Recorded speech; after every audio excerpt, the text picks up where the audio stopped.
korupsi, korupsi lagi-lagi. Korupsi, korupsi, semakin menjadi. Koruptor, koruptor yang gacor, bikin negara kita bocor, bocor, bocor, koruptor gacor. Entah sampai kapan begini, hadeh, selalu begini. Apakah para koruptor harus dihukum mati? Apakah harus begini? Hadeh, sehat-sehat ya wahai Ibu Pertiwi. Amin.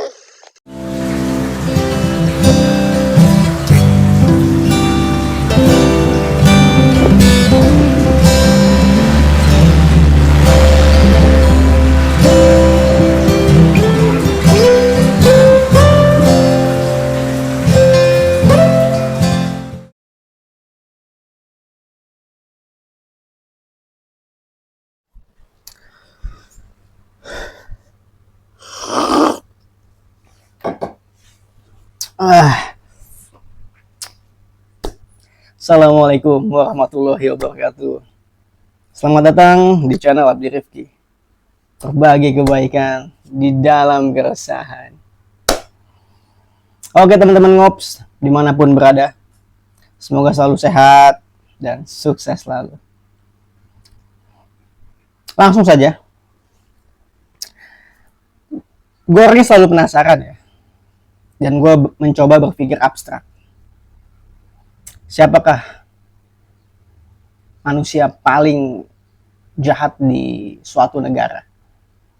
Atau tindak kriminal apa yang paling merugikan sebuah negara? Apakah pemerkaos? Apakah pembunse?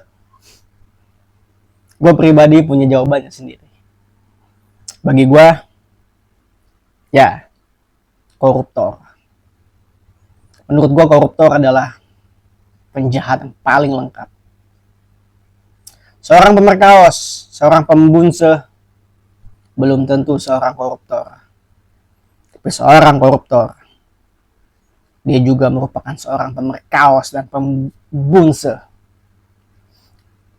Tidak satu dua orang yang dia rugikan, bahkan jauh lebih banyak, melainkan satu negara dia rugikan. Tuh, sang raja tikus berdasi yang parlente, yang selalu rakus.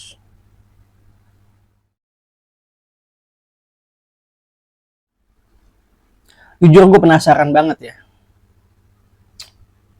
dan mencoba memahami kenapa kok bisa ada orang korupsi. Kenapa kok bisa ada orang yang menjadi seorang koruptor. Korupsi atau koruptor di sini bukanlah seorang kroco yang mencuri uang recehan. Tapi para siluman tikus, siluman belatung berdasi di atas sana. Bukan selembar dua lembar yang dicuri. Bukan 1000 2000. Bukan belasan, bukan puluhan juta.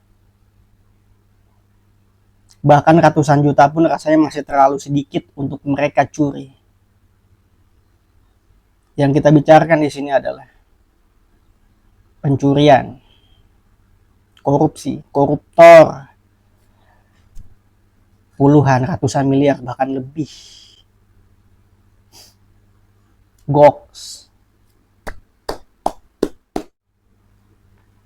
Gue bingung ya. Mereka kan kerja di posisi itu, di instansi itu. Pastilah gajinya bukan UMR.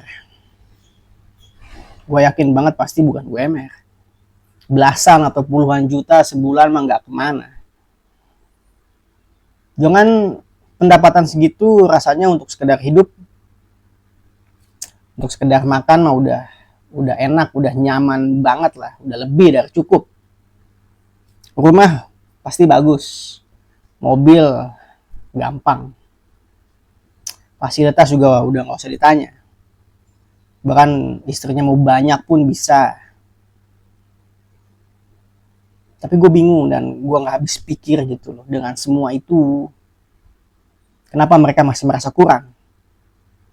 Kenapa mereka masih merasa miskin? Sehingga mereka ya korupsi, menjadi koruptor, menjadi siluman tikus, siluman belatung yang menggerogoti harta kekayaan negara. Seorang koruptor, apakah orang yang bodoh? Gue rasa jelas enggak. Mereka bisa berada di posisi itu, bisa bekerja di instansi itu. Pastilah ia bukan orang sembarangan. Minimal secara akademis, mereka qualified lah. Artinya mereka cerdas, mereka qualified. Tapi pastilah mereka juga culas, licik, manipulatif. Dan kayaknya nggak punya hati sih. Karena bagaimana bisa mereka ketika berada di mobil mewahnya, melewati jalan, melewati lampu merah dan melihat pasti ada orang yang, mohon maaf, orang susah, orang-orang yang kurang beruntung, anak-anak kecil yang tidak sempat sekolah karena tidak mampu bersekolah, orang-orang susah yang tidak punya tempat tinggal,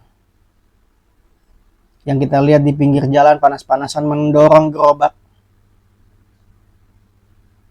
Apa yang dipikirkan orang si para koruptor itu? Hanya bisa tersenyum seraya meludah dan memikirkan kembali bagaimana caranya ngentit sekian miliar lagi.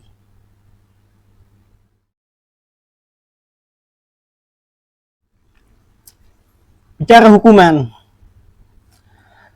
gue sempat berimajinasi aja sih.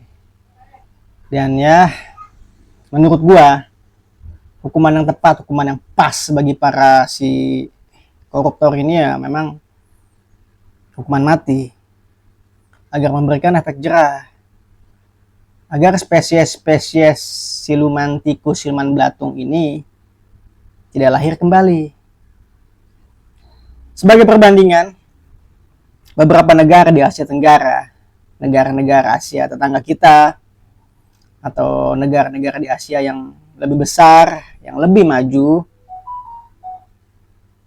mereka juga sudah menerapkan hukuman mati bagi para koruptor, atau setidaknya mereka pernah menerapkan hal ini. Sebut saja seperti Vietnam, Singapura, Tiongkok juga termasuk yang cukup tegas terhadap koruptor. Hukuman mati menjadi harga mati di sana bagi para koruptor. Korea Utara nggak usah ditanya, lu nggak korupsi juga lu bisa dihukum mati. Jepang memang tidak secara tertulis, tidak secara resmi menjatuhkan hukuman mati kepada para penjahat-penjahat koruptornya. Tapi memang di sana kan budaya malunya masih sangat kuat ya, masih sangat besar. Jadi ketika ada koruptor yang dipenjara, si koruptor itu daripada hidup menanggung malu, menanggung aib besar negara, daripada menjadi seorang koruptor yang dipenjara, dia lebih memilih harakiri, bundir, untuk menebus dosa, untuk mengembalikan harkat martabat kehormatannya. Goks, sampai segitunya tuh. Dia ngerasa malu, dia sudah korupsi, lalu dia harakiri, daripada cuma di penjara. Keren. Lalu bagaimana dengan negara kita?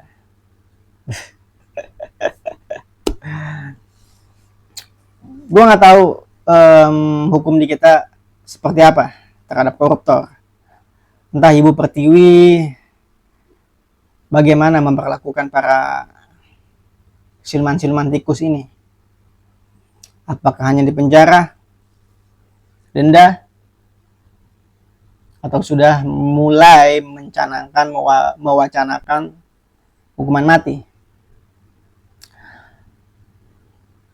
Terlepas daripada itu, gue sempet nggak rela dan kayak sakit hati banget sih ketika gue dapat berita seorang Gayus Tambunan. Dulu wah cukup viral, gue inget banget itu orang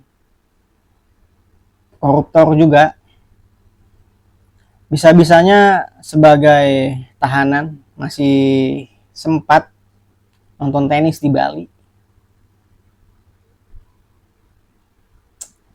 Gue sakit hati banget ketika dapat kabar berita bahwa para pelaku koruptor ini ketika ditahan, mereka punya sel tahanan yang lengkap fasilitasnya dan mewah. Gimana tuh? Gimana mereka mau jerah? Gimana mereka bisa kapok? Tapi jujur kalau menurut gue ya, kayaknya memang harus hukuman mati sih untuk para koruptor. Bahkan jangan cuma hukuman mati. Kalau bisa dia dan keluarganya dimiskinkan lah. Jadi udah masih pelakunya dihukum mati dan berdampak parah kuat ke keluarganya karena tadi dimiskinkan. Nah, dari situ gue rasa akan benar-benar timbul efek jerah. Kalau udah digituin, setikus-tikusnya, tikus, kayaknya mereka akan berpikir ulang untuk kembali menjadi tikus. Jangan sampai si koruptor ini, mereka kan sudah mencuri miliaran. Bahkan bisa sampai triliunan. Hukuman hanya di penjara sebentar, bayar denda ratusan juta atau ya hanya sekian miliar. Tinggal bayar. Beres urusan. Harapannya jika mereka benar dihukum mati dan keluarganya dimiskinkan, selain memberikan efek jerah, ini juga akan menjadi contoh bagi yang lain. Akan diperlakukan seperti apa para siluman-siluman belatung ini ketika mereka berani menggerogoti sayap sang Garuda.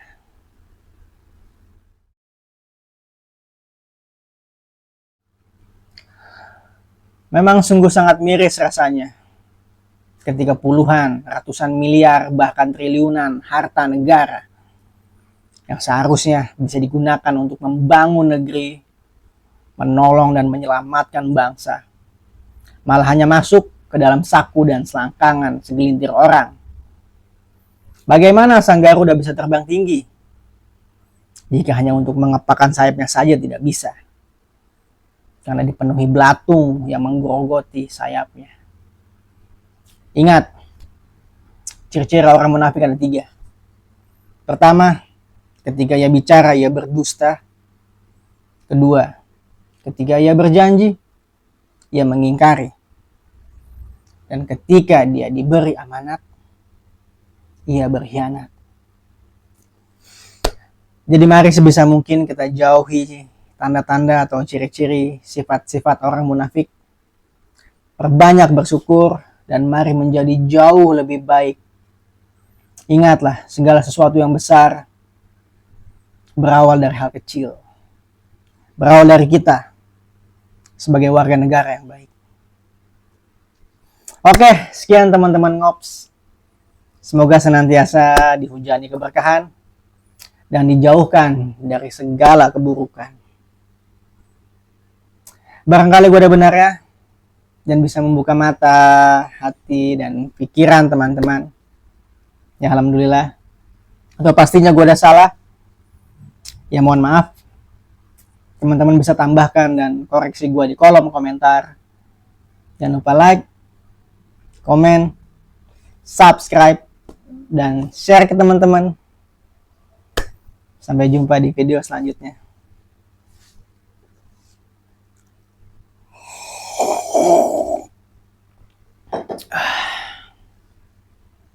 Sehat dan sukses selalu. Ngops lah.